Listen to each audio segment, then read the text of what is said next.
Yeah, ladies and gentlemen, this is the AMP Lifestyle Network radio show. Hey, listen up. We got our special guest today. We have Chris Legaspi. Chris Legaspi. Legaspi. That's how you say it. Legaspi. That's weird because you know what? My dad's from a place called Legaspi. In the Philippines? Yeah, in the Philippines. Oh, wow. That's a province in, it's a city in Bicol region. Yeah. Yeah. Any like relation to like your last name? It's just the same spelling. Just the same spelling? Yeah. You've never been though? Or I've been there, but I came from another part of the Luzon. Okay. So I was born in Marikina. Marikina? Marikina. Yeah, it's a shoe capital of the Philippines. Really? Yeah. Is it close to like Imelda Marcos's house? Or? No, but he used to go there when he was looking for shoes and stuff. Oh, I could imagine. Yeah, so we actually had a shoe factory back then. You had a shoe factory? Yeah, my parents had. I grew up in the shoe factory, and that was the most. That was the trade in that city. Oh, okay. Right, so we made shoes. Wow, nice. What kind of shoes? Like sports shoes or? No, it's all lady shoes, man. All lady shoes for our factory. Yeah, so we did supply. I know the big boutiques in the Philippines, like Celine, Janaline. Like this was back in the 90s. We did Shoe Mart. Oh, SM, okay. Right. Yeah, it's funny because like the Shoe Mart in the Philippines is not like a shoe store. It's a department store. It's a department store. But it started with shoes. Oh, okay. Yeah, right? yeah. Right. That's nice. It's been a while since I've been in the Philippines. Well, about 5 years since I've been wow. there. Yeah, okay. and Legaspi, I was there maybe when I was 4 years old. Kind of weird. Yeah. Oh, that's awesome. That's awesome. So, you're with Primerica, right? Yes. Okay. Tell me a little bit. How did you get into Primerica? And tell me a little bit what's that of? Okay. All right. So before I came in 2001 here in the United States. I'm an immigrant from the Philippines. Okay. We came here, my wife was pregnant when we came here. We came here as tourists. So we just wanted to see, the tourist spots, Disneyland, say hi to Shamu, go to Vegas and all that stuff. Right. And, for some twist of fate, we ended up staying and, I got some, odd jobs here and there. Okay. Worked for a phone card company, eventually drove trucks for a living. Okay. But around 2007, I was able to put up a boarding care facility for the elderly. Okay. Wow. Okay. Yeah. So 2007, 2008, market crash, economy was bad. Right. So I was like, we were struggling, man. We were like broke, paycheck to paycheck. And we had that business. I was working, Joy was working, but it's not enough to make our, the ends meet. Okay. So I was always looking for something, and I would pray, Lord, give me an opportunity, show me an opportunity where I could, at least be able to make extra income and pay our bills. And around December 2008, I just came from an event for the boarding care. Okay. And there was this couple that approached me out of the blue. Like I was just minding my own business, and this couple approached me, and we got to talking, found out they're nurses. And found out they had boarding care facilities before. Okay. And, I asked, are you still, give me, teach me how do I make this profitable? And the first thing they thought, we got out of it. Wow. And in the back of my mind, that's what I wanted to do is get out of the boarding care business because it was stressful. It was not making any money. So I asked them, how did you guys do it?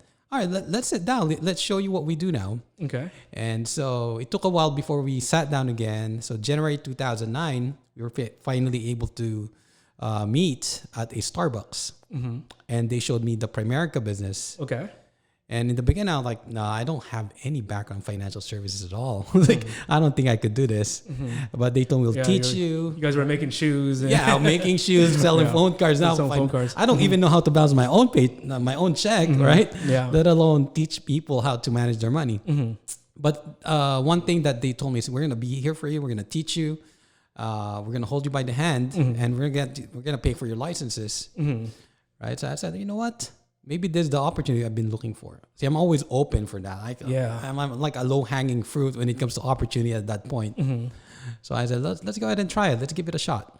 Right? So eventually I got licensed, and then found out, when we're sitting down with clients, it amazes me how people are not really educated. Like people that you would think like nurses, doctors, professional people, you would think that they got their stuff in order, right? Especially in finances.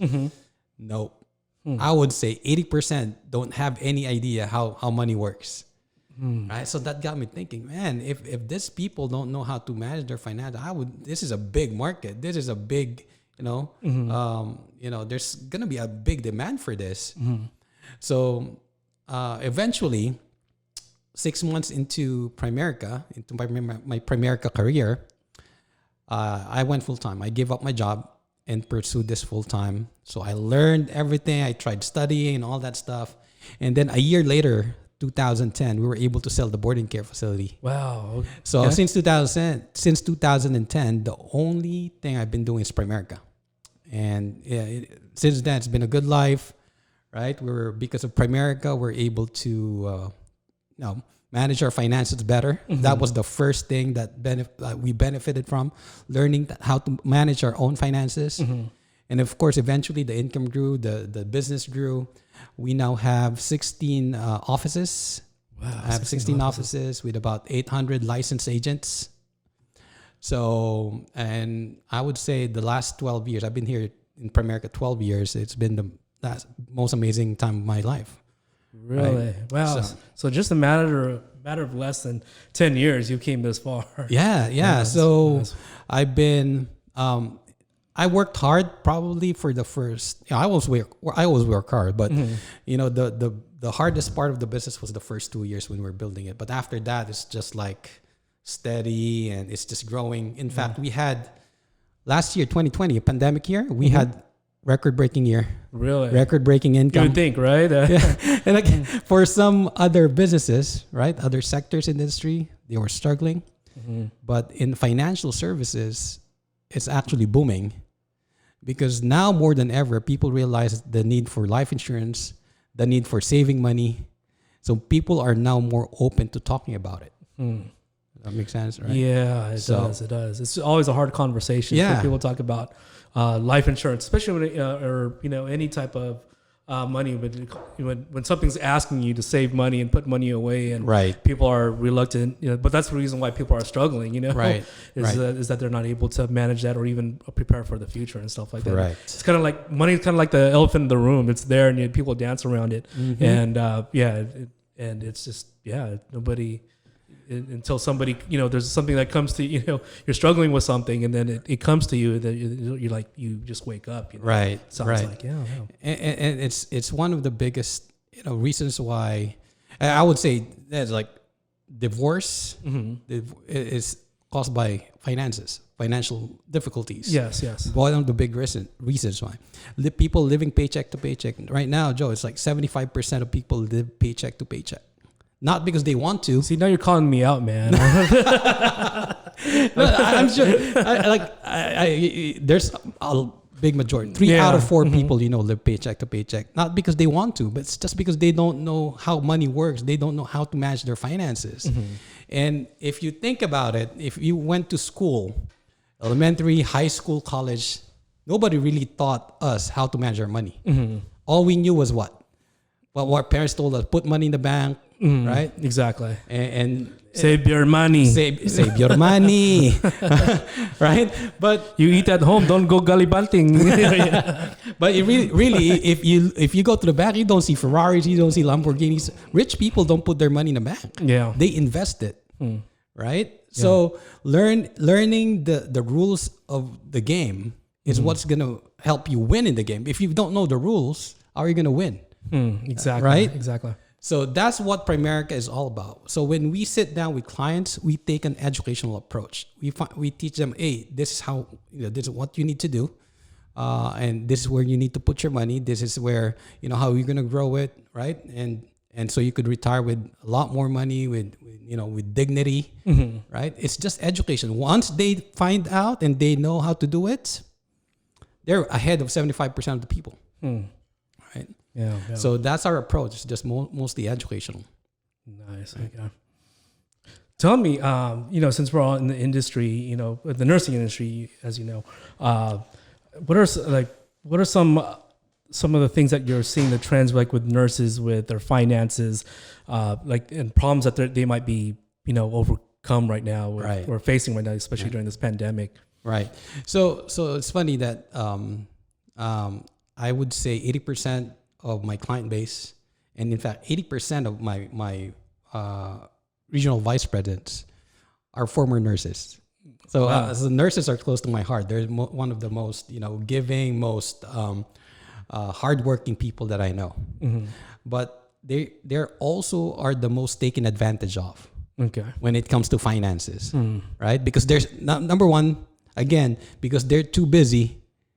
They don't take time to research. They don't take time to study the products. That's a good point. Yeah. Right? Mm-hmm. So when let's just take, for example, auto insurance. Mm-hmm. A lot of nurses overpay for auto insurance. They don't even know about it. Right? See, when they go to their broker, hey, Mr. Insurance Company, right? Just give me the best rate, the lowest rate that you could give me. Now that broker knows like, oh, he or she is a nurse. He makes a lot of money. Right? They're going to take advantage of that. Oh, Mr. Nurse, Mrs. Nurse, this is how much you need to pay. $300 a month for one car for auto insurance. And as a nurse, okay. Because you're too busy. You don't even Google. You don't even research about it.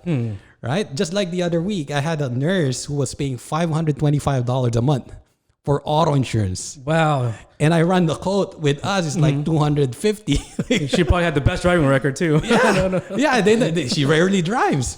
So those things, those small things. So a lot of nurses are being taken advantage of. Also, they don't know how to manage their money. Okay. They have no idea where to put it. Right. So I see a lot of, and it's sad when you see this hardworking people, and after 20, 30 years of working, still has nothing to show for it.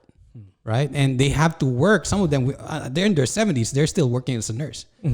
Again, it's just lack of education. And they probably don't know anybody that could help them, right? To set up the proper financial products for them. So, and that's why, again, when I sit down with a nurse, first thing I show them is what we call a financial house. Okay. So so when we talk about a financial house, it's just like a regular house. So Joe, let's say if money was non-issue, like if you have all the money in the world and you're going to build your dream house, where would you build it? Like near the water or mountains? Where would you want it, Joe? Oh, geez. It'd be the mountains and the forest. That's for sure. I'm a camping guy. Off grid in my truck or something like that. So again, money was no object. Like, do you want like 2-story, 3-story house or a ranch type, single story? How do you want it? Oh, I'll be in the trees, man. That's a tree house. A big tree house. That's what I have. One of those, you go Dream Destination, on at the home channel or something. Just one of those would be cool. So let's say I'm going to build that house for you, your dream house, right? I'm the contractor. What do you think is the most important part of the house that I should focus on first? Of course, it's going to be the foundation, right? That's right. It's the foundation. See, the same way with a financial house, the foundation is the most important. So what's the foundation of your finances? Foundation of your finances are insurances. All right. I know nobody likes to talk, it's like a waste of money, right? But it is because it protects your assets. So let's take for example, auto insurance. So the four posts of that foundation, auto insurance, home insurance if you have a home, life insurance, and health insurance. So let's just say, why is that important? If you're driving around with no auto insurance, oh yeah, you can lose everything, and you hit somebody. Yeah. I don't care if you have $500,000 saved, that's going to be wiped out. But if you have auto insurance, that insurance protects that asset, so you don't lose it. So make sure the foundation is solid. See, the problem with insurance, though, the problem with foundation, which I see a lot in most nurses, is a question of proportion. Sometimes it's too small. When the foundation is too small, what does it do? It does not do the job. It's just it's not enough to support the structure, right? You can't grow, basically. Right? Like auto insurance, I have life insurance. I have $100,000 in life insurance from work.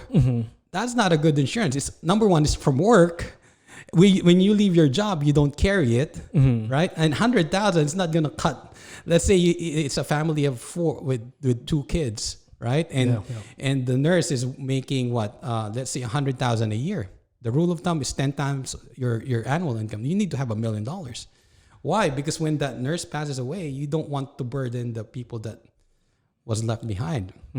So if they have $1 million in coverage, if they just get 10% of that, that's 100,000 already, right? A year that they're getting. So insurance is really income replacement. It's not to get rich; it's to replace that income that's lost. So and most people are walking around with the $50,000 of life insurance, 100,000 from work. It's not going to cut it. So the foundation is too small. Now, on the other side of that, foundation is too big. It's like overkill, man. Like they're paying too much. They're paying thousands of dollars for an insurance that's, it's not supposed to be that big.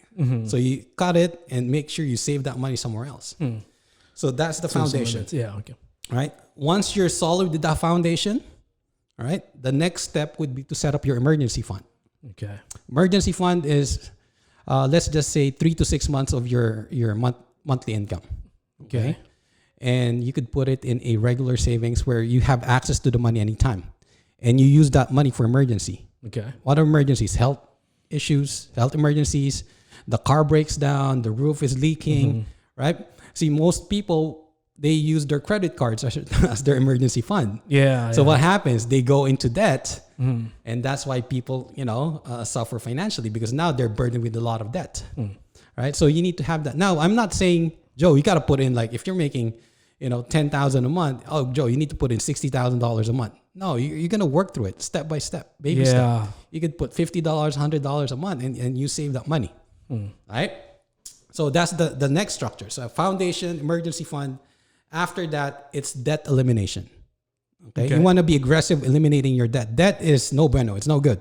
It's like termites. What do termites do to the house? Oh, they just break it down. Right. It's out the house, right? So it doesn't also make sense if you're saving money, investing money, you're making 10, 12% rate of return, but your credit card is charging you what? 21%, 24%. Yeah, pretty much you spent 10 times more than what you bought, right? Or you spent it on. So eliminate that debt first, right? So you need to have an accelerated plan of how to tackle that debt. And in Primerica, we have this called a debt stacking program where we teach you how to manage your debt. Right. So that's part of also our service. It's complementary. We take a look at your different commercial debts and we line it up and find out how you could strategize and pay it faster. I had a client who had like over $50,000 in debt between the cars, the credit cards, and all the other commercial debts that he had. What we did is we found out which one has the lowest balance, right? So we tackled that first and gave it, in over minimum amount of payment. The rest of the debt was just minimum, right? After we were able to pay that off, whatever she was putting there, we added it to the minimum of the next debt. So it's like a snowball effect. Got it. So instead of paying that debt, paying that down for like 40 plus years, if he just did the minimum, we're able to lower it down to less than 20 years. Wow. So it's like, it's the same amount of money he's paying. But we were able to save him money on interest and number of years that he's paying it. See, people don't know about this. You just have to structure it the right way. You're going to pay off your debt faster. Wow. Right? Okay. So foundation, emergency fund, debt elimination. The next structure should be your short-term account. Okay. Your short-term account, just like an emergency fund, is liquid. You could take it out anytime. But the difference is with short-term, this is for any expenses you're going to use it for the next 3 to 5 years. Let's say you're saving money for down payment for the house or a new car, right? See, this account makes more than the inflation. So in terms of interest rate, it's making more than the inflation. And what's inflation? I explained it this way. When I came here in 2001. In the US, remember my wife was pregnant? I would buy milk, a gallon of milk for 97 cents. How much is it now? Oh yeah, it's like maybe $4 or $5. Right? If it's organic, it's like $6, $7, right? Exactly. So that's inflation. So if your money is not keeping up with inflation, you're losing the value. You're losing money, right? The buying power. So if you're not going to use the money and it's after the emergency fund, put it in a short-term account. But the money there, again, is liquid. You could take it out anytime without any penalty. right? So we could set up accounts. Primerica could set up accounts like that. Okay. Put it in a mutual fund, but you have accessibility. So you could get the money without any penalties, right? The goal there is save another 6 months worth of your income. The last one, actually the last one, not the last one, but the structure after that, okay? Foundation, emergency fund, debt elimination, short term. Now we go to your retirement accounts, your 401ks, your IRAs, your Roth IRAs. These are retirement accounts where you could not touch it until you're age 59 and a half. Got it. Okay. Right? So the money there, you want to save as much as you can. Because I'm telling you, if you don't have money for retirement, guess what's going to happen? You're going to work till the day you die. Right? And the sad part is, so let's put it this way. People plan for parties, weddings, like a wedding, people would plan it for a year. And it's a one-day event, maybe 2 days. Yeah. Right? Quinceañera, they will plan it for months and months, and it's like a day of a partying. Exactly. Yeah. I remember my wedding was, it was like 3 years almost. 3 years of planning. And we had to back it up a couple of times, Right? And then, you spent a whole year just thinking about what day you want to have it on. Right. And then, so we spent that amount of time planning for a one-day event. Guess what? Retirement is a 20-year event. How long have we planned for it? Wow, some people haven't even thought about it. They don't even think about it. Exactly. Not until it's too late. They're in their 50s, their 60s. Oh, I'm going to retire. Yeah. It's like that feeling of invincibility, Right. Like you're not gonna retire. You're not gonna die. You're not gonna, you're not gonna. It's like right now I'm living it up. I'm happy right now. They don't think about what's gonna happen in 10, 15, 20 years. Yep. Especially when we're young, you don't even think about it, right? Because it's too far. Yeah, it's like old people's talk. That's what they do, right? Now I'm old. I'm like, wow. You just wasted that 30 years that you could have saved money. I spent all this time traveling and doing all this fun stuff, but now I can't travel and do all that stuff anymore. Right. So that's that. Those are the structures. And the last one, okay. And after the retirement, again, let me just put it this way: the reason you have that emergency fund, the reason you have that short-term account, is the retirement is not liquid. You have to wait till 59 and a half. If you access that retirement accounts before 59 and a half, you're going to get a 10% penalty plus you're going to get taxed. So that's like if you're taking out $10,000 right off the bat, you lose $3,000. Wow. And if you take that money out, you're not only losing that money, you're losing the compounding effect of the money. Imagine if you left $10,000 in a growth fund right now, a growth fund back in, let's just say 1973. Okay. You left $10,000 back in 1973 in a growth fund, right? Today, it's worth about 1.7, 1.8 million without touching it, without adding to it. Right. So you did not lose 10,000. Joe, no, you lost a lot of money, right? So that's why I keep telling my clients, don't touch your retirement accounts until you're ready to touch it, because you're gonna lose dividends, you're gonna lose the capital gain and all that stuff, right? So after you've set up all of that, now the last one is fun and games. That's when, of course, you gotta live life too, right? Yeah. You gotta, eat out and go on date nights with your loved ones and travel, have fun with the kids, right? Yeah. But that's the last part. That's the last of the priority. But a lot of people, their house is inverted. More money for fun and games and forget everything else. Exactly. Yeah. Right. Yeah. So that's and that's why it's no wonder why people get in trouble financially. And for this today. Most nurses are like that. I'll be honest with you. Now tell me, how are you were saying that you had quite a few nurses that are using this program. Tell me how have they benefit from it, and where are they at now? I got caregivers, nurses who, especially with what happened in 2020. Oh, Chris, I'm getting calls almost every day. Chris, I need money. You know, my parents, there's a health issue in the Philippines. I need money. Is there anything saved in my is there anything I could pull out in my accounts? And of course, you have your emergency fund. How much do you need? This is what it's for. So they're able to pull out that money. And they're able to, not touch the retirement accounts and still, and they don't have to stress about what's going on because they have the money saved. Wow. Right? Yeah. See, Joe, like problems becomes problem. If it could be solved by money, it's just an inconvenience, right? So if you save for the rainy days, when things like that happen, when things like what happened in 2020, you're not going to be stressed out.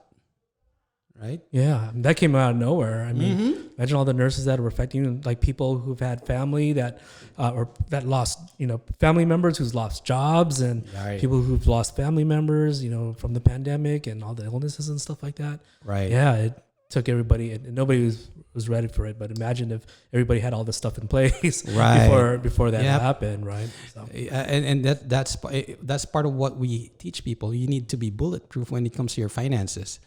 Right. Well, if you had money saved and you were debt free and you were financially independent, even when the pandemic came, when the pandemic came in 2020, you're going to be okay because you've set it up the right way.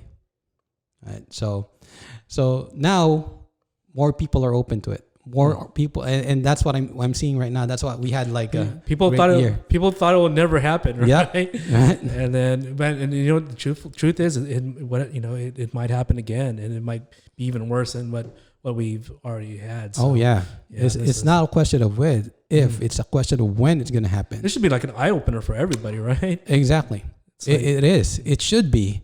The problem is, people tend to repeat their mistakes. They've seen it happen already. Like most people that I talked to before the pandemic, and I would try to sit down with them and show them a program. Chris, I'm good. I'm okay. But when the pandemic happened, that opened their eyes. Yeah. Now I talk to them, right? After going through what they went through, some of them are still like, Chris, I'm okay. I got unemployment coming in. I'm like, it's sad. It's sad. People depend on the government assistance, right. And even they depend on their own jobs right now. Rather than you never know. The emergency might be bigger than what you can handle, but if you have something behind that, that's there's. Yeah, you're pretty much bulletproof, and nothing's going to take you down. Right. You can sleep better at night. So, yeah. True, man. We gotta really go out there as Primericans. Our main goal is just really education. If we could educate a lot more families, I would say our society is going to be a better place. Yeah. Right. And if we look at let's look at AMP, for example. If all the nurses working with AMP are financially sound, right, they're going to be more productive. They're going to be more, I would say, excited about life, excited about work. Exactly. Yeah. Right. As compared to people that are stressing out right now because of financial problems. Right. Yeah. Yeah, I mean, a lot of nurses here at AMP, they make a lot of money, but they spend a lot of money. You know what I mean? and then they work so much, like you said, they work a lot of hours and they don't know what to do with it. And especially when they're purchasing things that they need, like insurances, they don't have the time or to ask questions or to consult with somebody about what's going to save me money. It's like, I make really good money. Why should I even worry about how much I pay for it? But that is a big. That's funny you said that. I just had a client I call. I trying to explain to them the importance of life insurance because she's working at a hospital with no coverage. Ooh, yeah. Right. And it's too expensive. Too expensive. It's more expensive. Your bags, your Louis Vuittons, your Gucci's are more expensive, and you're trying to protect your family. Yeah. So and you're right. It's not how much we make; it's how much we keep. Right. And that's what's most important. And I know because of the pandemic, a lot of nurses start making a lot of money. They need to take advantage of that and save it. That is a good point. Right. And save that money because when this is a time where really you could, because of the money they're making right now, they could really make a big contribution to their IRAs or Roth IRAs, and that money that they made right now, that's going to be huge in the future if they just compound it. So nurses, take advantage of that. Yeah. So we're going to wrap things up right now. Tell us, how do they, for our AMP nurses and all the nurses in the nursing industry, tell us, how do our nurses get in touch with you or learn more about what you do? Okay. The great thing is, if you know where AMP's office is we're right beside them. We're neighbors. You can just walk in and look for Chris Legaspi, right? Knock on the door, and we're going to be there. Can I say my number? Yeah, absolutely. Right. And put that in. And you could always contact me. My cell phone number is 562-260-4685, or you could email me at clegaspi@primerica.com.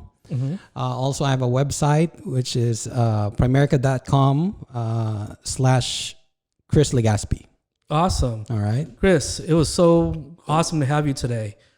Just to listen to all the information, all the products and services that you're going to be able to offer to our nurses and nurses, around the community.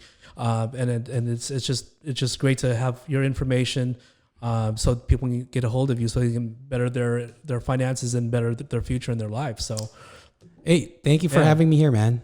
Anytime. It was my pleasure. All right. All righty, ladies and gentlemen, that was Chris Legaspi from Primerica over here in Cerritos.